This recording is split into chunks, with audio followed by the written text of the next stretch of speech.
आज हम लोग मॉडल सेट 2026 के क्वेश्चन नंबर 3 को देखते हैं। ठीक है, क्वेश्चन नंबर 3 है, व्याख्या कीजिए कि 7 गुना 11 गुना 13 जोड़ 13 और 7 गुना 6 गुना 5 गुना 4 गुना 3 गुना 2 गुना 1 जोड़ 5 एक भाज्य संख्याएं।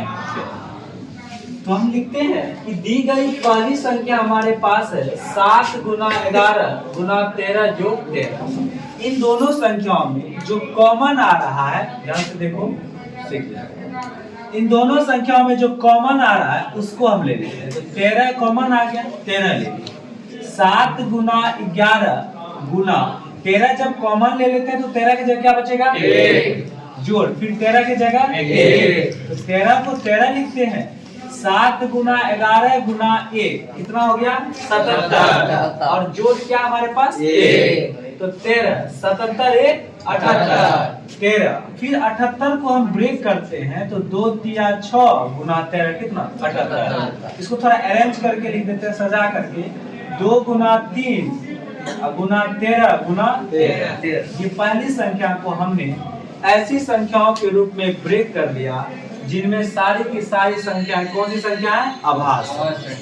फिर दूसरी संख्या हमारे पास दिया है 7 गुना 6 गुना 5 गुना 4 गुना 3 गुना 2 गुना 1 जोड़ 5। इसमें हमारे पास कौन सी संख्या कॉमन आ रही है? 5। तो हम 5 लेते हैं। फिर 7 गुना 6, जो संख्या हम कॉमन लेते हैं उसके जगह क्या आएगा? 1। यहाँ क्या बच गया? 1 जो गुना 4 गुना 3 गुना 2 गुना 1, फिर 5 की जगह क्या बच गया हमारे पास? 1। ठीक है, इसको हम गुना कर लिए। 7 गुना 6 गुना 4 1 गुना 4 गुना 3 गुना 2 गुना 1 कितना है हमारे पास? 1। और यहाँ पे हमारे पास क्या है? 1। इसको हम लिख लिए।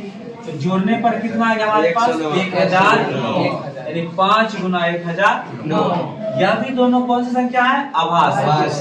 तो जो संख्याएं हमारे पास दी हुई थी उनको हमने ऐसी दो संख्याओं में ब्रेक कर लिया, ऐसी संख्याओं में हमने उसको तोड़ लिया जिनमें सारी की सारी संख्याएं क्या है? आभास। तो यहाँ दी गई संख्याओं के 2 से अधिक क्या है? गुणनखंड है। और हम जानते हैं ऐसी संख्या जिसके 2 से ज्यादा गुणनखंड हो उसे हम लोग कौन सी संख्या कहते हैं? भाज्य संख्या। 2 से ज्यादा गुणनखंड हो तो क्या कहते हैं? अतः जो दी गई संख्या थी 7 गुना 11 गुना 13 जोड़ 13 और 7 गुना 6 गुना 5 गुना 4 गुना 3 गुना 2 गुना 1 जोड़ 5 एक कौन सी संख्या है? क्यों? क्योंकि इसके 2 से ज्यादा क्या है?